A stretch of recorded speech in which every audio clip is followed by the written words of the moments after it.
world is telling us as men to be common, to fall in line, to fall short of any visions or plans God has for us. But what about being uncommon? This is a movement of men seeking to build an eternal legacy.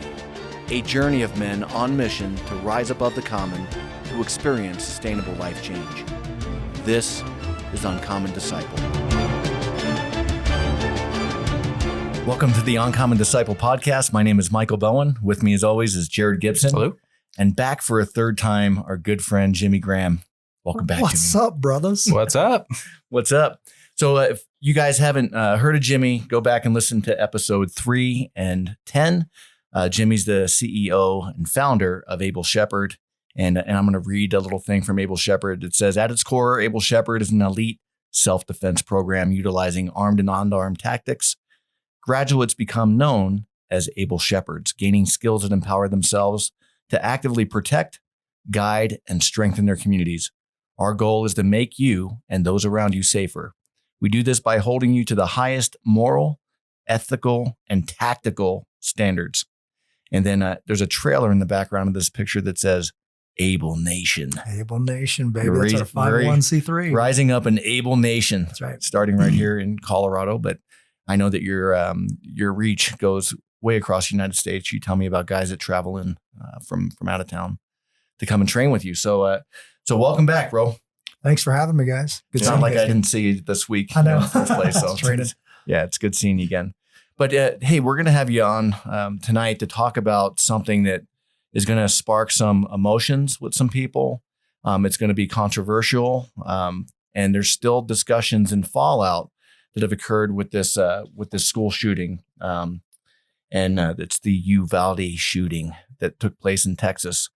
And now that some of the water has simmered down, and we know some more facts that have come out from the investigations and people pointing the finger at one another, I wanted to get your take on it, Jimmy, because you've spoken on it. And as a matter of fact, I remember talking to you the day of the shooting, and you said, "Hey, man, I got some guys and gals heading out to the schools just in case there's a copycat. We want to protect our schools here locally, man." And I was just all amped up. I said, "Where's my Able Shepherd badge?" But I just began to pray because, again, I'm speaking on this topic. I'm not an expert in security. I'm not an expert in politics with the political system in Texas, with how people get elected into office or how they're appointed to positions in law enforcement. So, we're going from what we know, and you've done a little bit more digging than I have. And so let's start the conversation. So tell me, some of the things that you've come to realize from the investigation and from the story that's, that we know that 19 children were killed, 2 school teachers, and it's probably the worst nightmarish thing that a parent can think of when they send their kids off to school. I know that, man, if I saw this on the news, it would rock me to the core, right? And so we know there were failures on multiple levels. We also know that there was a lot of finger pointing going on after everything happened. And you had a discussion with me before the episode, and you said, hey, there's some parallels between Benghazi and what happened with this shooting. So let's dig in, bro. Yeah, let's do it. The people ask me, do you believe this? Oh my goodness, did you hear about this? I'm just not as surprised as most because I live in this world. So this is my industry. And when I first off, I want to say that everything I say about like law enforcement, the responses is out of a place of respect. For sure. Because we train law enforcement, we assess law enforcement and security, this whole industry. I will say I consider myself a national leading expert on active shooter. Now, I didn't know that when I started until I heard other people speak. And I'm like, you don't know a whole lot about this, right? But background in the SEAL teams, and then with the CIA's GRS program, which is protective. So anytime you're saying law enforcement, that doesn't mean protection per se. It means enforcing laws. But when you're talking protection, think Secret Service, think GRS, think the CIA, like these places that they have organizations that our tax dollars already paid for these lessons learned. So when we're starting back at zero, that's very inefficient, right? So if these people that have a way bigger budget than a police department, like our nation has a big budget to prove this stuff out, it's already been created. We refer to Jocko's podcast talking about that. He refers to the SEAL teams. So many lessons learned, and I get it. That's military. It's a different job, but if the foundation is not different. There's many things that I've borrowed from my SEAL team background and from the CIGRS program that is bodyguards for diplomats in high risk to critical situations over the world. Any kind of area overseas that's deemed high risk or critical as GRS, global response staff. That is a guy like myself pretending that I live with these people. I just hang out with them and keep them alive. That's your job. So when your mind works like that, like anything you've ever done, somebody who does it full time is gonna know a lot more than somebody who does it for a hobby, right? So doing this full time, we've learned a lot and we're willing to share. So we are screaming this from the rooftops right now. We always have been, but people listen more after a Uvalde. So we knew it was coming. So do you believe they didn't go in? Yeah, I believe it because we just saw it in Florida. We just saw it in Columbine. These lessons are there. And also we have this bad habit in the military of training to our last war. So now everybody's going to train to Uvalde and it won't be Uvalde. Yep. It's a foundational problem. It's a leadership problem. And you're going to try to fix Uvalde. Well, that's already happened. That's a done deal. So it's back to the drawing board. It's back to the foundation. For sure. And what I really would like to dig in, because, the listeners can say, yeah, I've heard the story. I've heard the different points of view. But, for the guys listening in and even some of the gals that might be listening in, but what, as a parent, could I be doing better to prepare my children before they go to school? How can I get more actively involved in the politics in my local community to help make a difference? Because like you said, we here are staunch supporters of law enforcement and military. Yeah. Right. I think that some of the fallout, again, some of the leadership fallout that we saw from this incident maybe stems from some of the political fallout, with law enforcement. Yeah. They're afraid to take charge. They're afraid to make a call. Their liability shield is gone down, right. Meaning they don't have protection like they used to with immunity. So some of these things are cuffing them, no pun intended, cuffing them from doing their job. Right.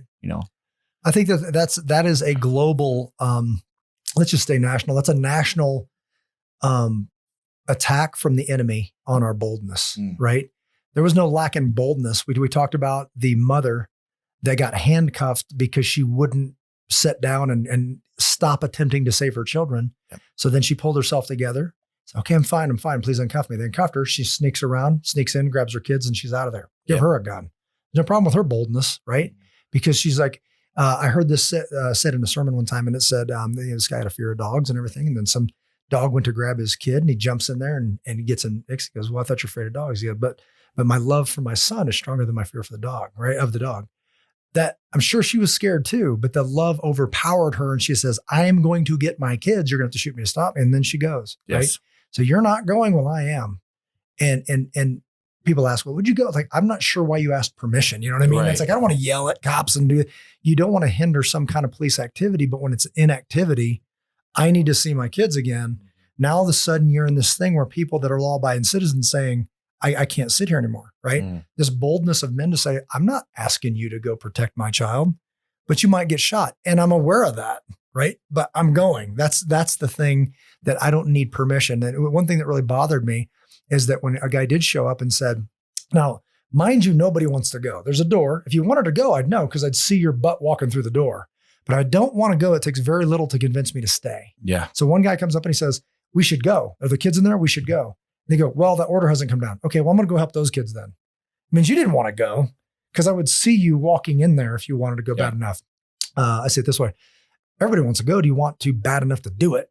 Like, why is there a discussion? Yeah. It's the guy that you know. Why does a mother, right? Right. That's her motherly instinct, right? And I think most men, if they were there as dads, if my son's in there, bro, I don't know if I'm waiting for the call. Yeah. I'm just, hey, I'm going. Yeah. Like, especially, if I'm armed. Right. It's like, hey, I don't need permission. And I'm not to go sure get my son. all of a sudden you're a cop again to hold me back. Yeah. Like at least if he shoots me 5 times, it's 5 less bullets. Yeah. Okay. Okay. Yeah. That's my right. I can go and, rush a door if I want. But that's going to mess up our thing. What thing? There's what is it? 40, 50 minutes. Yeah. So that kind of thing.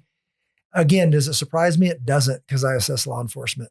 So we have some SWAT here. We're very fortunate in this county, right? Because the SWAT team's actually, they're pretty good. Yeah, we have a Denver PD guy right now, actually. And I had heard on Jocko's episode, he said, law enforcement doesn't really train. He says 99% of law enforcement doesn't train in breaching tactics or close quarter combat.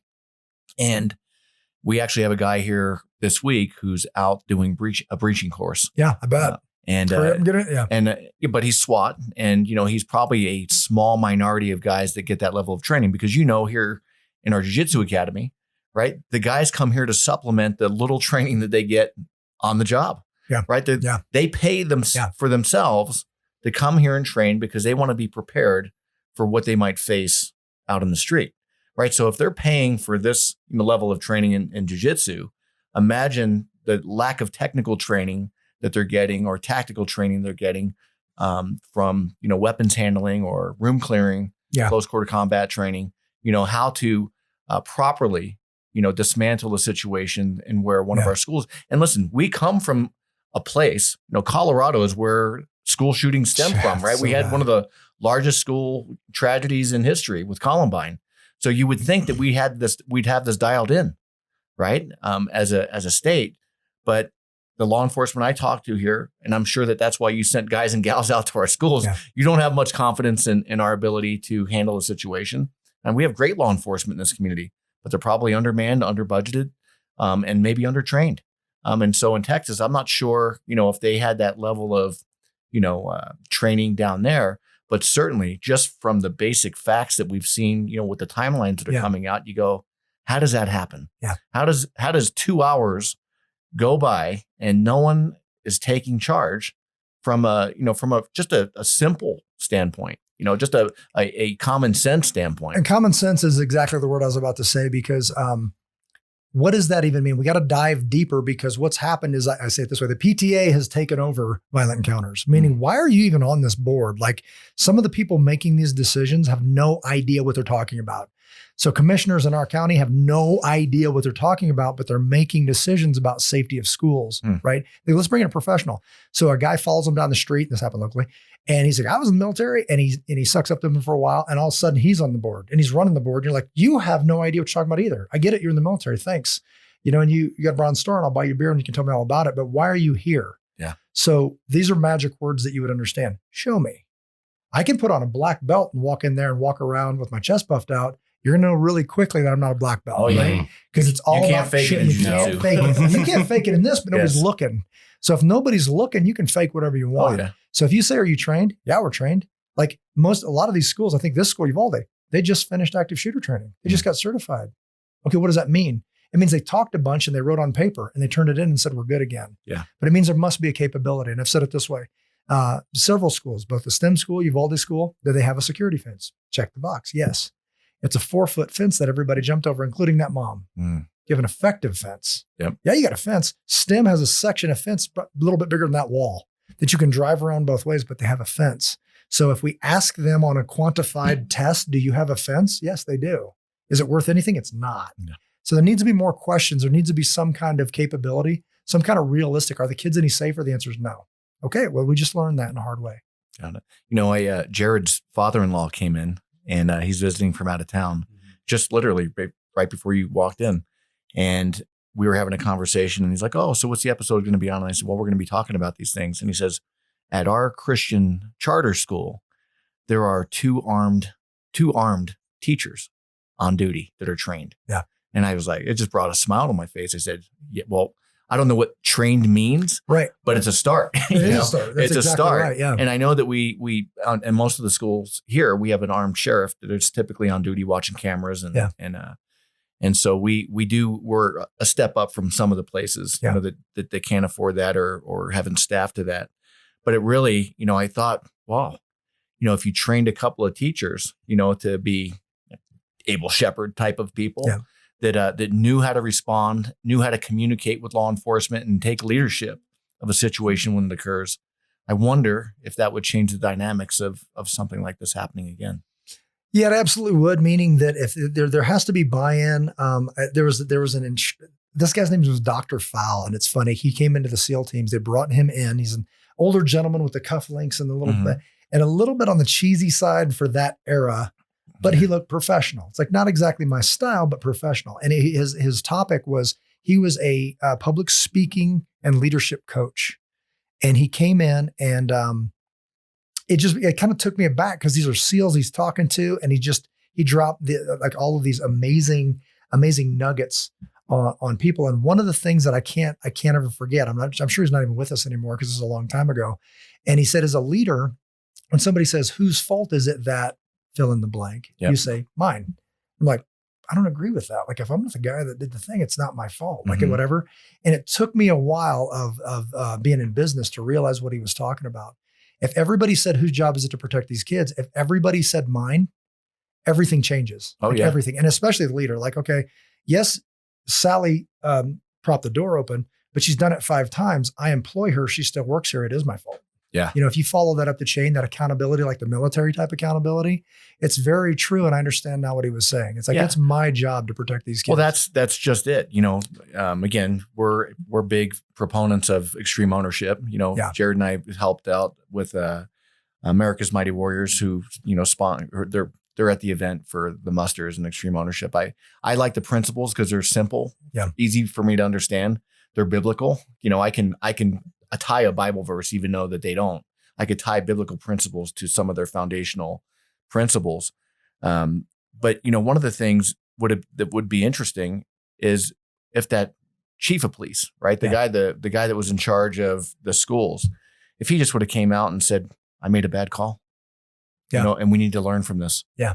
Right. Instead of finger pointing. Stop digging. Yeah. Stop digging. Hey, I wonder, I'd rather make a bad call than no call at all. And no call really was the call. Yeah. At this, with knowing how many gunshots had happened. Right.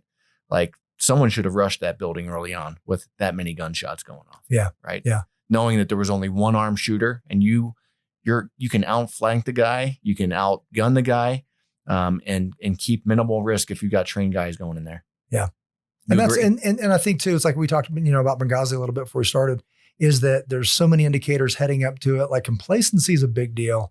In Benghazi, there were people being executed, periodically before that, regularly before the attack. Yep.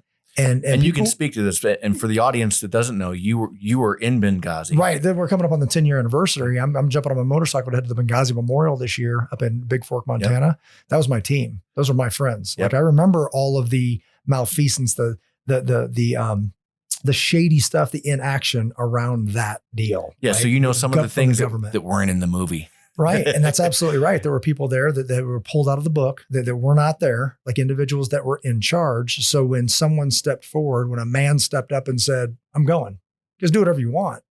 I'm not telling you what to do. I'm leaving." In that, he said, "I don't work here anymore. Okay, this isn't a job thing.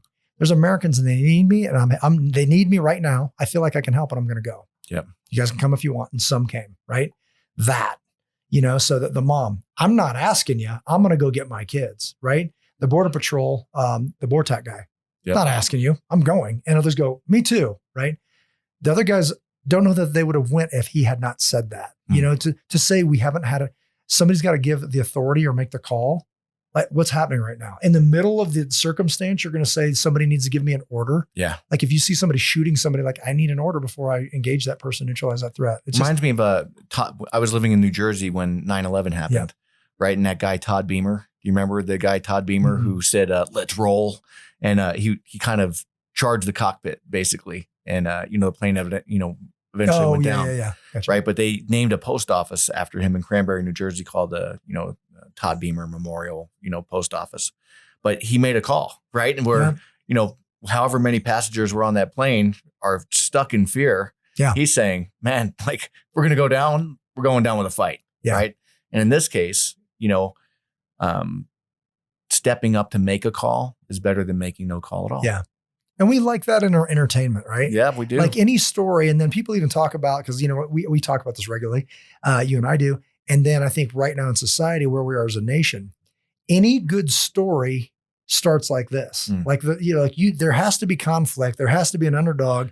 So I look at it as this, for such a time as this. I'm inspired right now because God put me right here, and none of this was a surprise to him. And everything that's, the SEAL teams, the CIA, all this stuff, the business leader, running a business and even having 4 children and being married to Rachel, all this is coming to some kind of like such a time as this. Yeah. Right.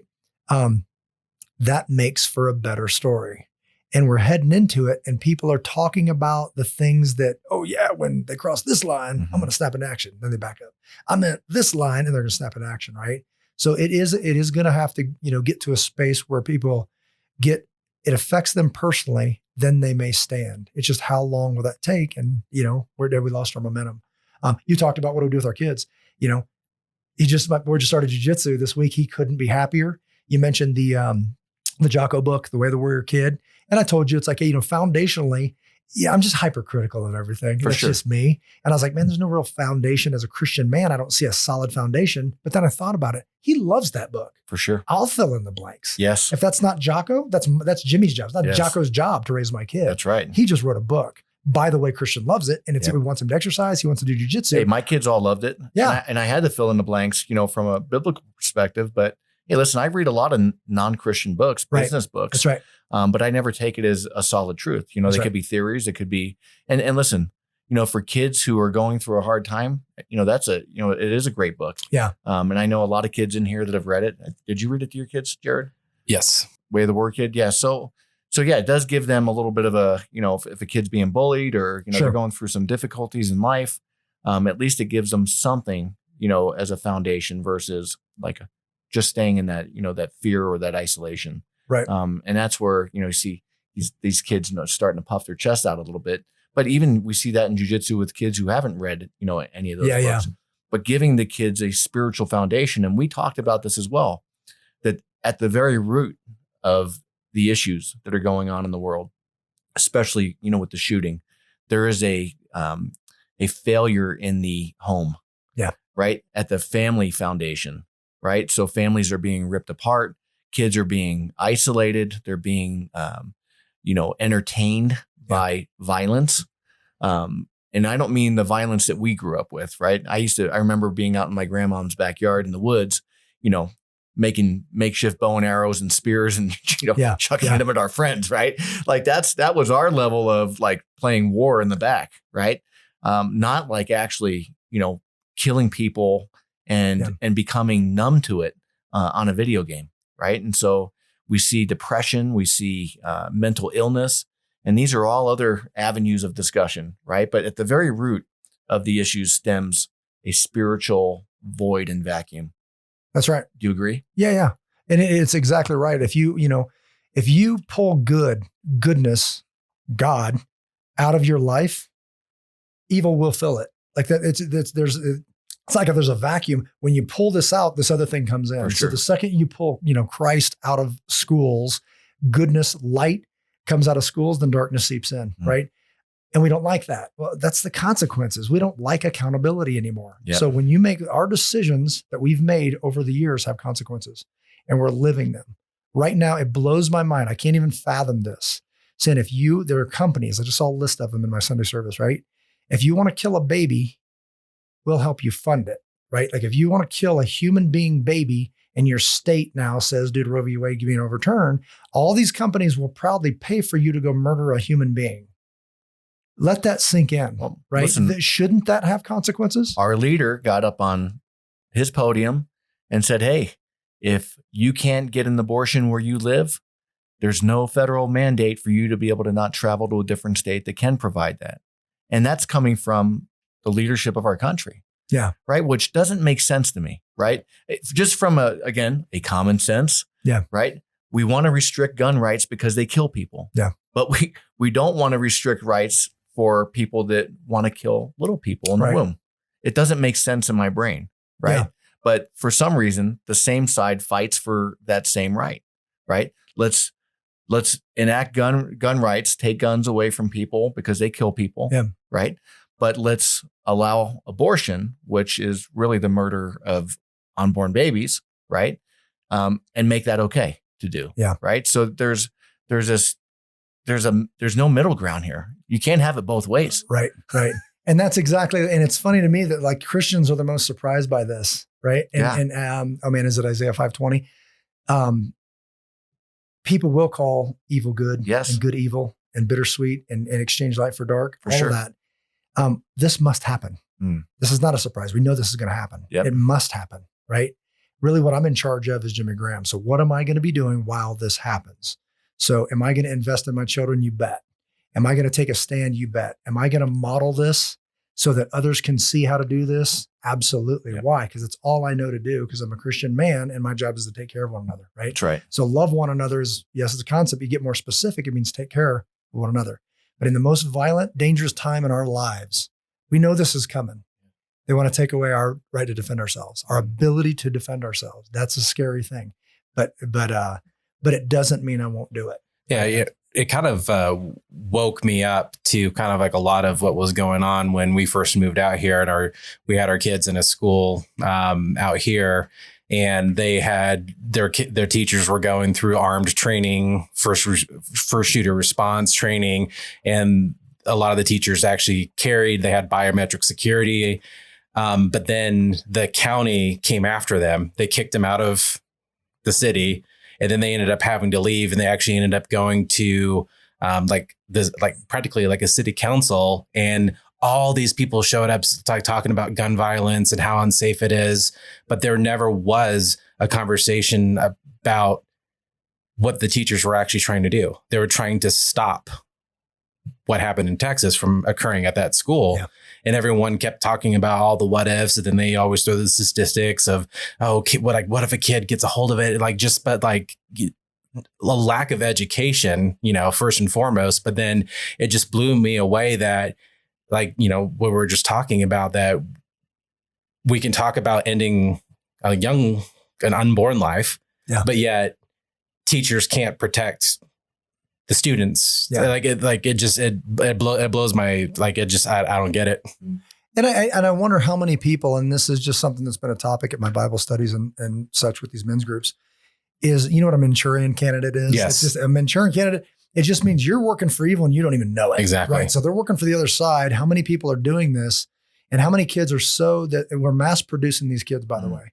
So we're saying we're mass producing them with the decisions we make in society. They're making a list on a school. These counselors have all these lists. I talked to the counselors, I talked to the police, I talked to the SROs. We got all these lists, but we can't do anything about it, right? But we're going to get blamed because he was on a list. Why didn't you do more? You wouldn't let me. Well, why didn't you pull him out of school? Because it's illegal. There's nothing they can do, but the answer is more lists. Let's get more counselors, get some more lists. But the answer can't be any kind of Christ-centered answer. Right. It means other than religion, what's the answer? Religion. It can't be that, but what's the answer? Right. It's like, how about thou shalt not kill? How about made in the image of God, I shouldn't blast a hole in him? Does any of that sound good? Well, maybe, but that's not the answer. Right. How is it not the answer when it's been proven, when it's sustainable and it built the greatest nation ever? So that's the part that I really think that people are working for the forces of evil, some knowingly, some not knowingly, and we're heading down this road, right?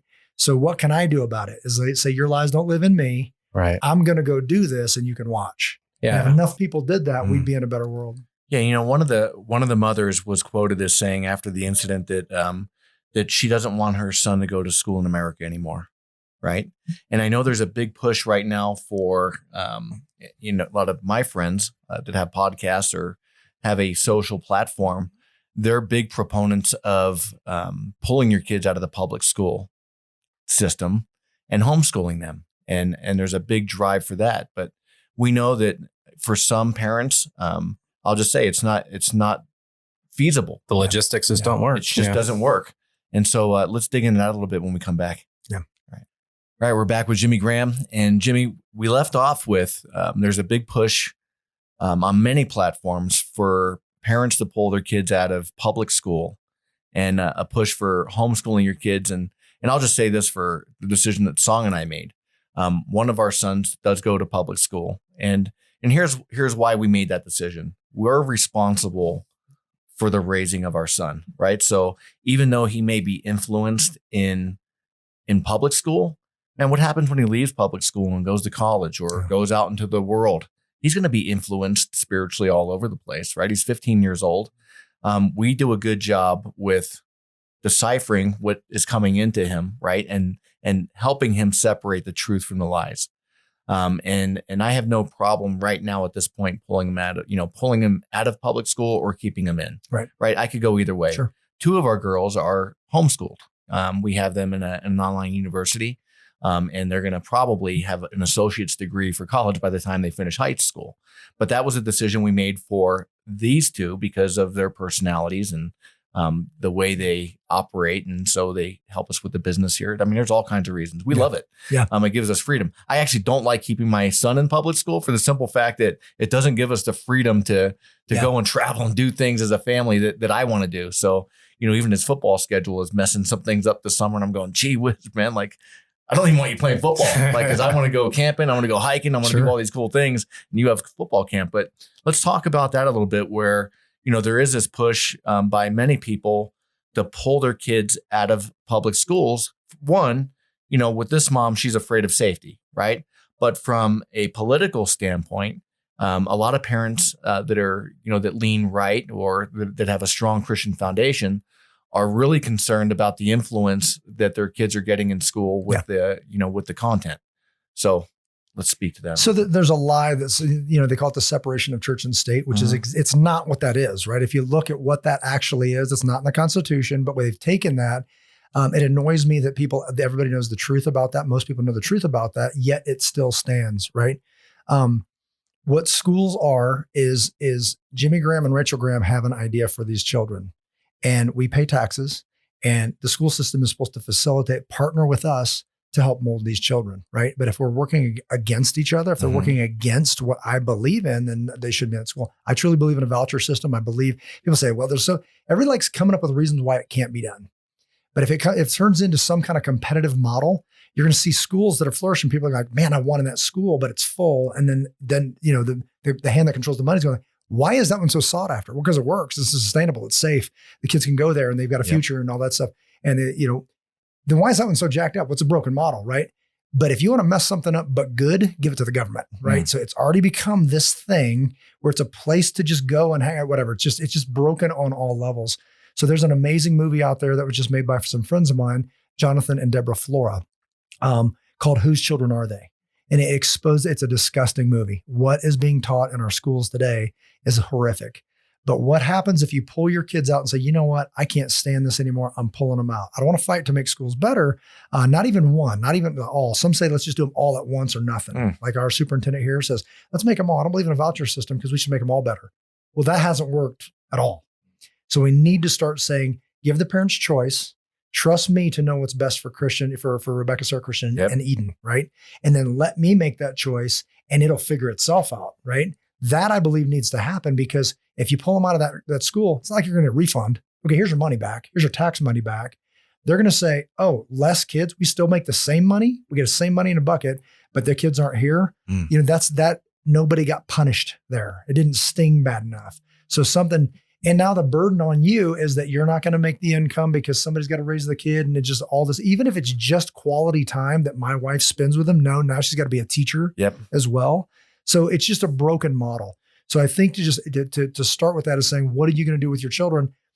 We did this with the older girls. We got them in private Christian school. When we started, got a good foundation. They know tons about the Bible. They're solid. That school didn't have funding anymore because a Christian private school, it's always about fundraising. It's for sure always about funding, but it was so worth it. That just came to mind, Jimmy. And it kind of gets me angry a little bit where a lot of times Christians and conservatives, we retreat when we really should be infiltrating. Yeah. What I mean by that is, there's a mass exodus from a lot of these states, that I can't live here anymore because it's too democratic or it's too liberal. And so people leave to go to a conservative state. But at the same time, the liberals are infiltrating there too. That's right. Right. So you're leaving one just in worse condition than if you just would have stayed and made a difference in that state. A lot of people ask, well, why do you live in Colorado? Man, that's one of the most liberal states in the United States. And I say, well, because why would I flee from a state where we can still make a difference? Yeah. Right. And I don't mean changing it from blue to red and, just coming, but I really would like to see a good change for our state where some of the things that have happened here are actually, they're seeing the fallout. We have law enforcement to train here. We actually have a guy.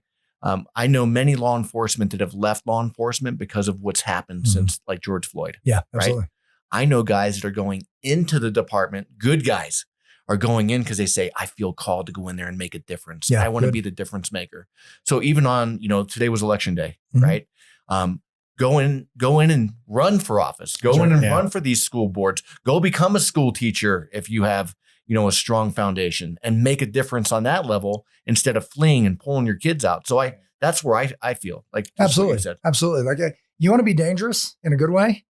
You get to the place where your calling has met your spiritual gifts. You're dangerous. Amen. That's the person that's going to move the needle, right? And this is just Jimmy Graham. It doesn't mean mimic this. It means pray to God and find out what this is. But if you say that Jocko Willink is not powerful, you're wrong. If you say that Joe Rogan is not powerful, you're wrong. They're not politicians. They're more powerful than politicians, sure. right? So not that I'll ever be as big as them, but my voice is growing.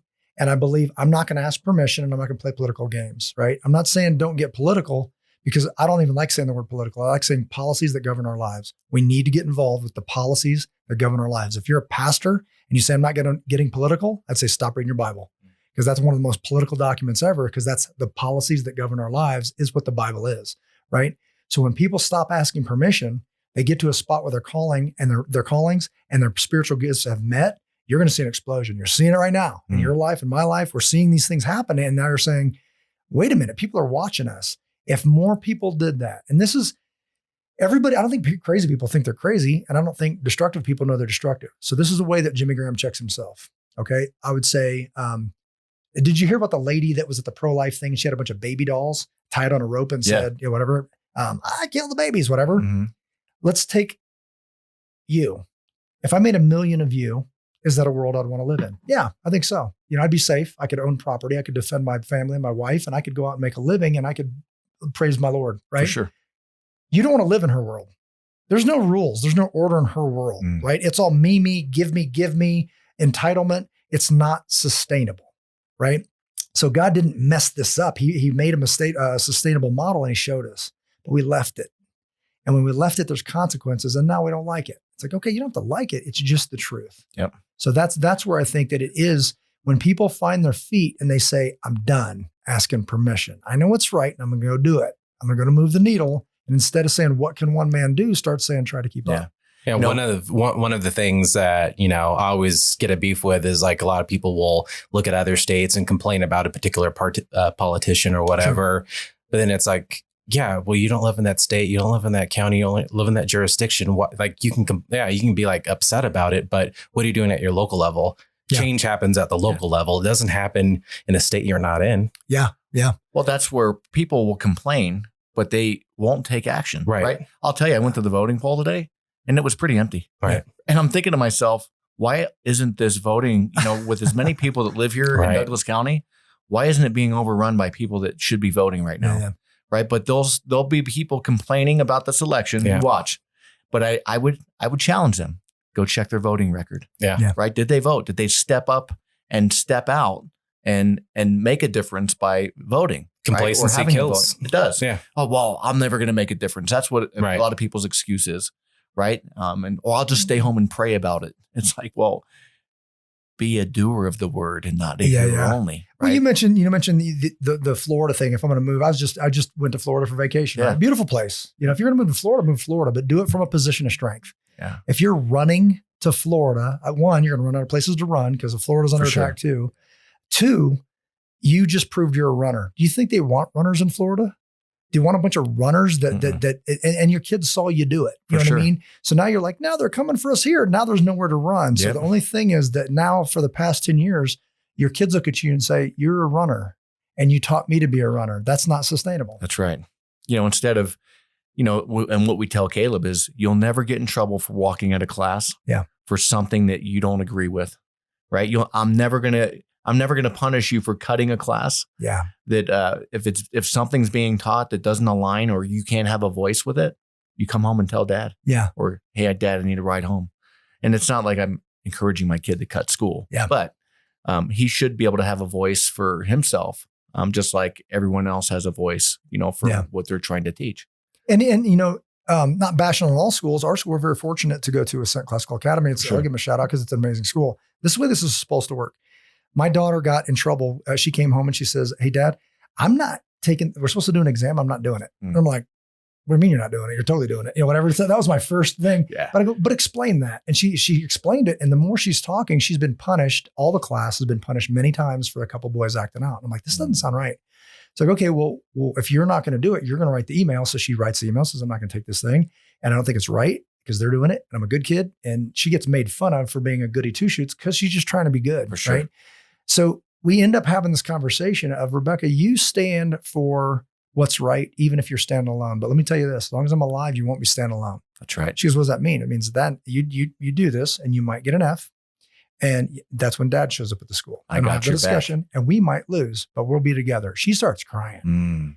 So she does this. She writes the letter. It comes back. She writes it again. And then come test day, she's sitting there. They hand everything out. She raised her hand. The teacher says, before I answer you, Rebecca, I want to let everybody know that this is now extra credit.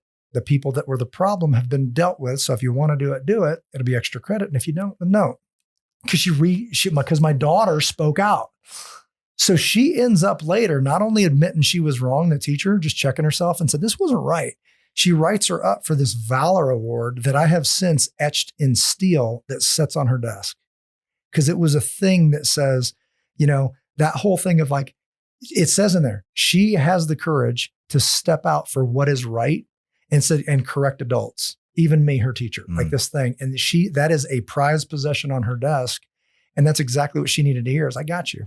Yes. We might lose, but we're going to be together. Right. That's an amazing testimony, to where you're raising your daughter to have a voice and she's got the courage to do it knowing that dad has her back. Yeah. And the school that worked with me to do that, to honor her, this is so much bigger than a test, right? This is so much bigger than they were like, what was her last name? Right? Just make it extra I even credit. wrote the headmaster and I was like, hey, I just want you to know what happened here. This is an amazing thing. And I appreciate you guys. And how did I end that? For sure. If there's anything you need from me, you let me know. Well, that's a partnership, right? With the educational system. That's the way it should work. Yeah. And that kudos to them. Yeah. For sure. And then you fast forward how that whole take care of one another, not because of that, because I love the school though. We donated and raised $30,000 because we built out 2 ARs at an auction. Amen. That's a cool school anyways. Yep. They would even entertain that, but man, where'd that money go to? It went to they were some sweet ARs too. Jimmy showed me some pictures of them. It's not like I'm not going to go and buy some Bushmaster. They're like the low end thing with no sights. I'm like, if we're doing this, we're doing it. It was legit. Yeah. Man, I would have had 15 grand to drop. I might have been all over that. Hey, so let's do this because a lot of listeners and, we're running out of time here. We're coming up in the school, the new school year. Yeah. And I'm sure there's some parents that are listening to this right now thinking, what are some practical things that I could do? And guys and gals that don't have kids might be listening saying, what are some things I can do from a practical standpoint to prepare my community or to prepare my kids, to get into this next school year, knowing that we're coming off a tragedy like this, right? At Robb Elementary School. If you don't mind, could I start with that and then go into what schools do? Okay. Whatever you want to do, bro. So the first thing is obviously, and I say this jokingly, but I 100% mean it. And you guys know what I'm talking about. There's crazy stuff going on right now, but there's a book about it, about all this. You should read it. It's called the Bible. That's right. It's like if they understand, I can't even stress that enough. If you don't know that, any wind will blow you. So you need to understand that this must happen, that you have a role in this. And the one thing that you have control over is over you, right? So it's me. It's not, what can I do about that? I tell my kids this, are you in charge of them? No. Are you in charge of me? What are you going to do? They go, better. I'm going to do better, right? Let's go. We just launch into that, say 10 times a day. So that is the thing that you can do is give that solid foundation. It's nobody else's job to give your kids that. It's not the school's job. So pouring into them. Now let's jump over to the schools. And this is what I do. So it's going to be a bit of, the lessons that we've come up with start with this, the USA standard. Okay. The USA standard means this: uniform, safe, and accurate. Everybody's on the same page. What you're doing's got to be safe, and accurate meaning correct. And if you're talking firearms, it means you need to be able to hit something, right? And not hit that. Right? It's got to be safe and it's got to be accurate under pressure for time. Now that leads into the defend modules. The defend modules, if you've heard of run, hide, fight, it was a good start, but it wasn't inclusive. So the defend modules that we go to schools, there's a school coming up from Texas. I'm going down to Texas. There's people coming in from all over the country because they haven't found this because everybody just goes with what's always been done. That's not the answer. Defend stands for this. One, they're not in order because emergencies don't happen in order, but you need to know 6 levels of thought: defense, evacuate, fortify, emergency medical aid, notify others in your immediate area, and dial 911.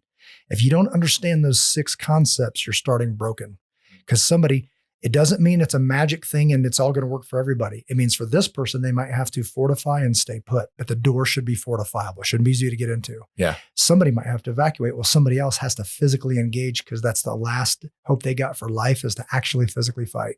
So you need to really invest in those 6 areas and give your people the tools to be successful. Then that all leads into what we call the phase schedule. So that able shepherd is there is a standard, whether it's my business or this nation. You must set a standard and then somebody has to defend it, right? So I set a standard saying I've done this before with it, like what Jocko talked about. For sure. So many SEAL team things that in here are applicable, but even more so than the SEAL teams and that level of training is the protective stuff. So the GRSCI stuff, that's exactly this. It's just overlaid over a school. So if you take that and said, okay, we came up with a program, there's 4 phases, but only 2 phases. We're saying the first 2 phases is that it comes down to show me, not I was a cop, I was in the Army, I was a Navy SEAL. That's fantastic. Show me. I don't care who walks in that door. If you say, where do you start? Start at the POP. Yeah. Our class called Protecting Our People. Navy SEAL, SEAL Team 6 for 20 years, you're still starting the POP. Why? Because if you don't, we're not uniform. We can't be the same if we don't take the same track. Yep. We just evaluated a program that these people have been walking around in schools with guns for 2 years, and it was not good. It was absolutely unsafe, right? How? Like, how did show me not come along? This is life and death of our children. And the word show me never showed up. Like something like, now I'm not talking about shoot paper. I'm going to go do that job. Yeah. So to have a standard and defend it. So with those things, if we don't gather that as a nation, Uvalde is not the last time. It just means the more it happens, the more the truth will be revealed to where we haven't given our people the tools to be successful. So that's what we're screaming from the rooftops. And if I could just for a second, that school model that I've talked to you about is what if there was a school on one side connected by businesses and it made a perimeter like a courtyard. What if kids could play safely all day, every day in the courtyard and they had a 30-second response time in any given day to any emergencies and it was responsible citizens that came to their aid, right? I say there's no shortage of men. And I said on Hannity, or is there, right? So if we could build that model, and I'm willing to actually put my money where my mouth is and put it, I've spent thousands of dollars through Able Nation, our 501c3, getting this walkthrough model that I just talked about on Hannity. I talked about it on Bongino. I talked about it at the Western Conservative Summit. It just means no more money than some businesses and a school, just connect them and give them a safe place. The building will do most of the work in protecting our children. And on any given day, citizens actually put their job on pause to go aid children. Very unlikely this would happen, but if it did, and it does more than protect kids, it gives dignity back to citizens. That's a big thing. Whose job is to protect their kids? My job. I don't care if I'm selling shoes right now. This is paused right now because those kids need me. That's right. That adds honor back to your life. We give glory to God, but honor sticks to our skin. That's for us. We get to keep some of that. Yeah. Well, that's powerful. I mean, it's a model that I'm not sure has been discussed. Right. And if there's a better one, I'm willing to look at it. I haven't seen a better one. So that's where people, they like saying what won't work. Show me what will work. That's my submission to the table. And we need to look at it. And if you've got a reason why it won't work, let's hear it. But I can't see one. Yeah, there's a lot. I mean, Jared had his daughter in a private school this year, and he was totally dissatisfied with what they're doing. And so what we're seeing is a lot of private schools and private charter schools pop up to try to fill a void. Yeah.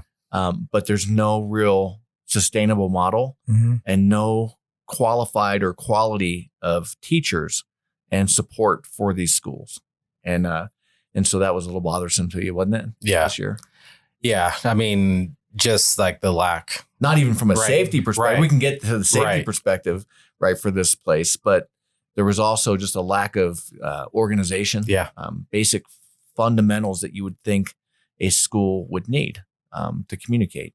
I think that's a leadership problem, right? Yeah, You're like, hey, I've got the same old thing. Who's in? I'm like, I believe I'll pass, right? But if something was new and innovative, and again, this is why I said at the Western Conservative Summit, I want to build this here in Douglas County, and I want it to be a Christian private school. Why private?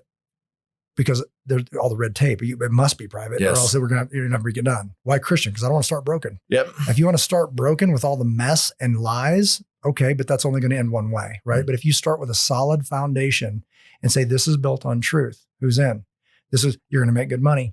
I need teachers that care about kids. You're not going to deal with the woke stuff because that's my job. I'll guard you from that. Like all this stuff where the leader stepped up and said, this is the way of the future and it's sustainable and it's proven times the country, I believe that you'd have to, those teachers are somewhere. Yeah. Just because they're not in schools anymore doesn't mean they're not still there and they don't still care about kids. 1000%. Yeah. I know Tim Kennedy's trying to build up, or he's started the school. Yep. Right. But it's more on a conservative basis, not on a religious basis. Right. And what's he saying? But I'm it's not a start. asking permission. I'm starting school. I'm just going to do it. Yeah. Do it. He took ownership of his children's school. Yeah. Right. Their education.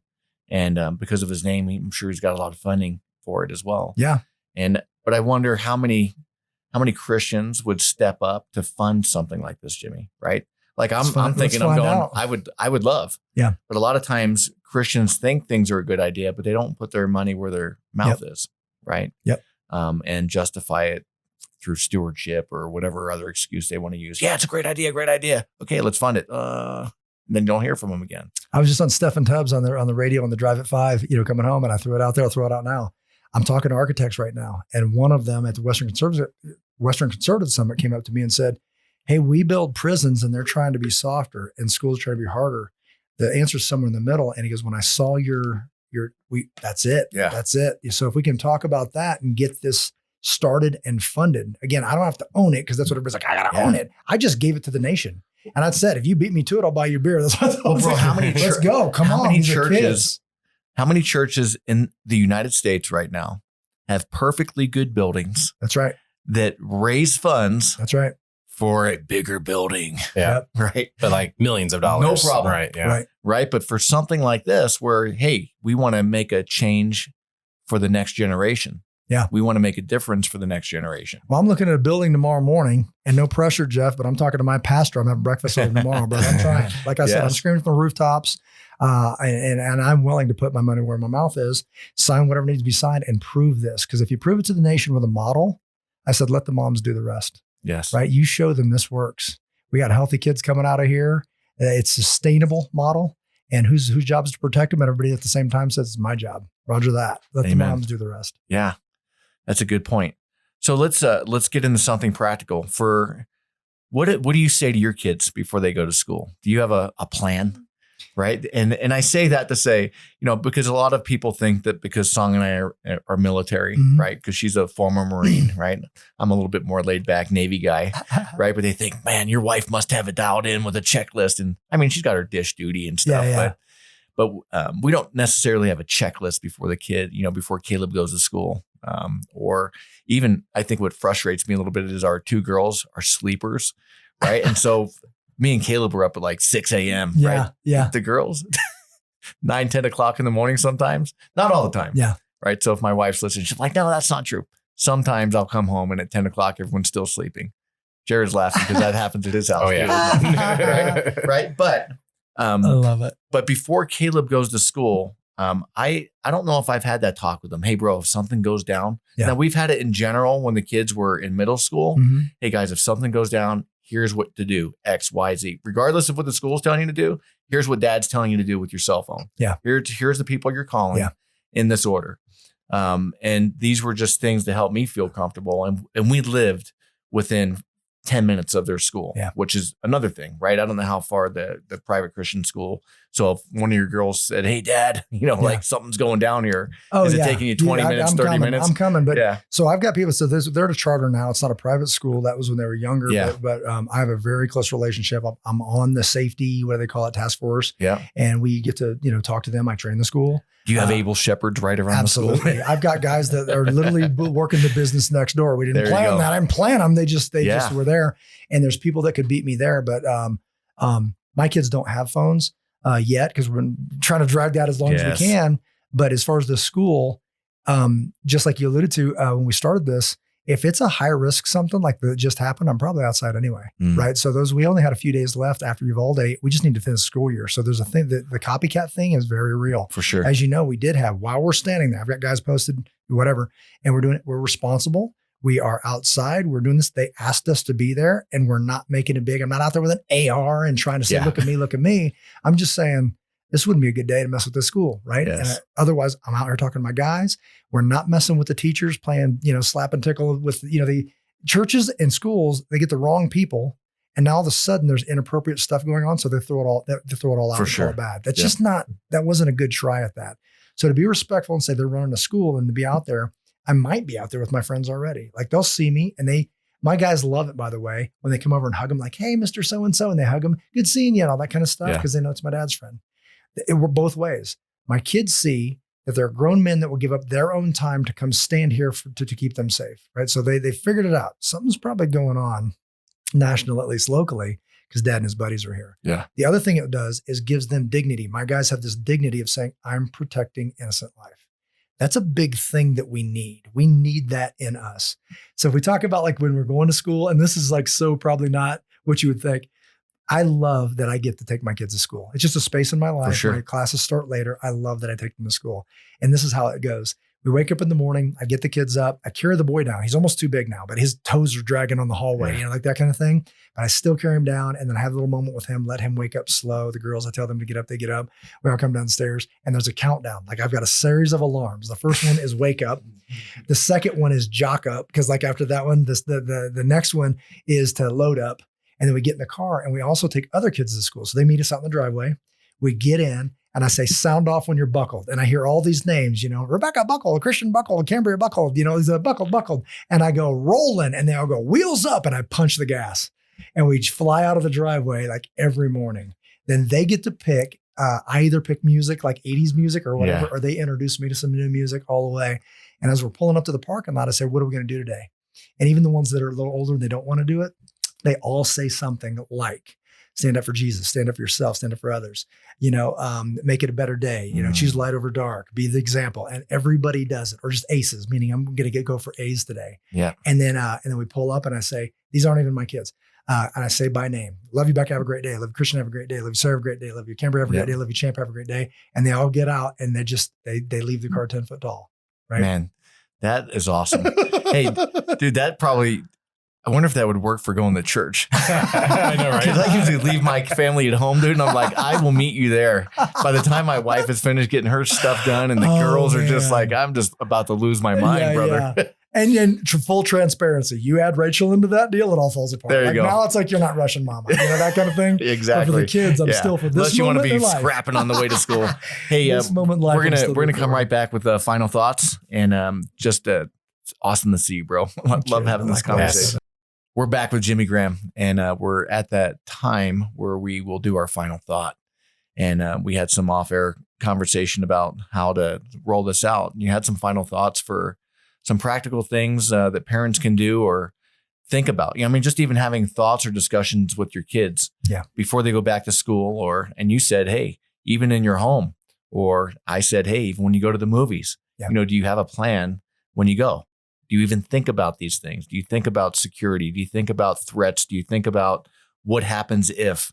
And I don't think many parents even talk to their kids about these things. Yeah, right? That's true.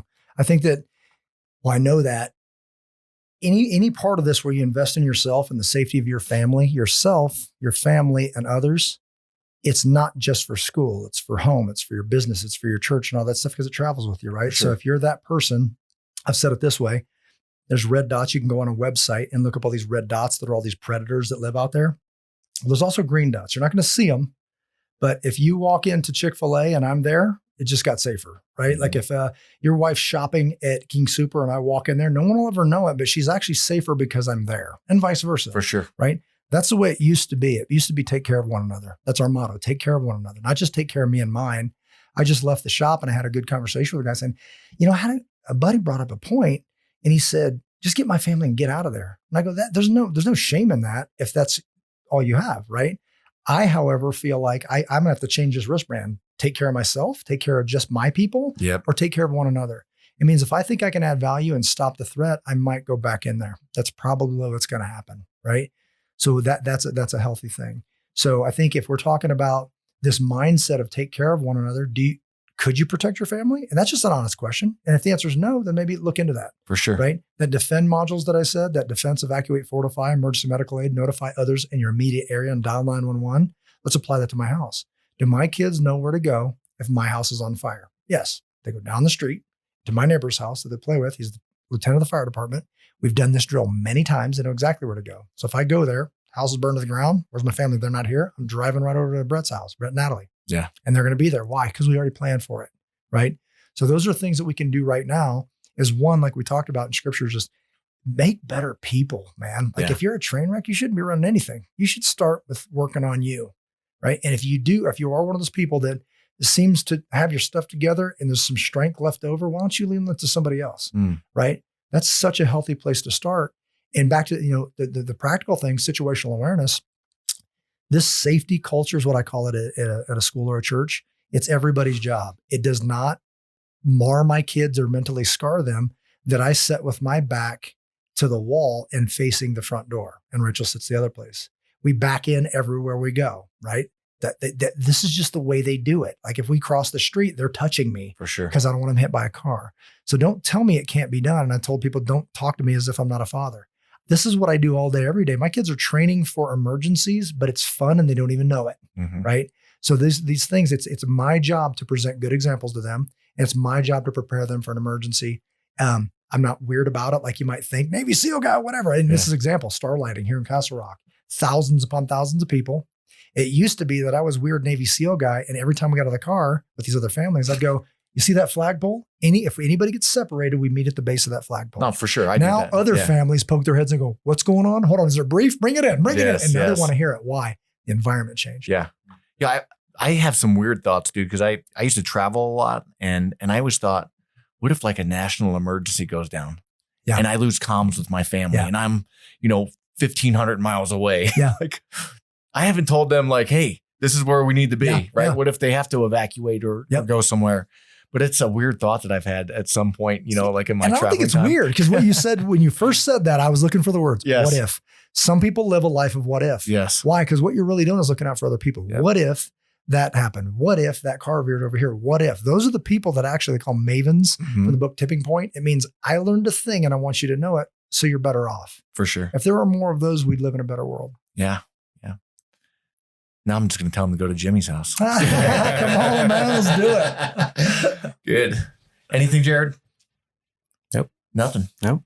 Good, man. That's a wrap. Yep. It was good seeing you, brother. Good seeing you guys. Thanks, man. Actually, I'm going to see you Friday. So yeah. If not before then, but we live in a small town. We always see each other at breakfast or something. I tell you, my boy couldn't be more excited. Christian came home, was showing me his moves. Yeah. And he doesn't even know to call them moves. He's so new. He's like, hey, they showed me a trick. Yeah. Let me show you the trick. And he was like, arm bar man stuff. It's just good. Well, that's it, man. It's his age. And guys, if you're listening in and your kids aren't training jiu-jitsu, or some other martial art, but I think that jiu-jitsu is probably the most practical and applicable that kids can take away. I just told a parent this the other day. I said, I coached Pop Warner football, I think for 6 years, right? And out of the hundreds of kids that I coached, right, every parent thought their kid was going to the NFL. Every parent. It was my kid this, my kid that. I think 3 of them went to play college ball out of the hundreds, and none of them played professional football. Sure. And that's just reality. I said, with jiu-jitsu, it's a long game, right? It usually takes 8 to 10 years to get a black belt in jiu-jitsu. I said, but no one can ever take that away from them. No one can ever take that skill away. So as a matter of fact, if they go to college and they're a brown belt or even a black belt, if they make it that high, if they start training young enough, they can go teach private jiu-jitsu classes and make some cash while they're in college and use the skill to make some extra cash. And I said, and then you're teaching other people the art, how to defend themselves. Yeah. And they have a skill that won't diminish or go away. Can I have a second final thought? Yeah, let's do it. Did you hear on Jocko's podcast when he had Jordan Peterson on and he was talking about dangerous men? Oh, yeah. So good. So good. He's just so good at articulating what needs to be said. We've all thought it, but he just puts it beautifully. And what he said, and I'll probably butcher it, was that healthy societies need dangerous men. So to call them bad is just wrong. Correct. But to have a dangerous man, if you have a dangerous man that is self-regulated, means he controls himself, self-controlled, and he's a dangerous man, it reminds everybody that they need to watch where they step. And that's a healthy society. Or there are no rules and I can take whatever I want. Only the strong survive simply doesn't work.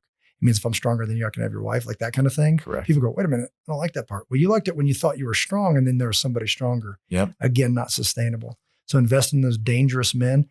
Dangerous. My kids say this. I say, if I say stay safe, they say stay dangerous, right? because we know what that means. And we have not thrown the baby out with the bathwater when people say, you can't have dangerous men. You need dangerous men. Oh, yeah. And I'm godly. building one in my house. And dangerous ladies, Yes. by the way. My daughter, you should see her. Yeah. She's an athlete. I'm trying to get Well, her. Jared and I's daughter both of our daughters just leveled up to blue belt. Yeah. Nice. So Nice. we're raising dangerous Yeah. women as That's well. And my son is he's just already at 15, a killer on the mat. But more importantly, we want to raise a godly young man. That's right. One who fears the Lord and not man. Thanks for coming on, bro. Cheers. Thank you. Next time. Good night.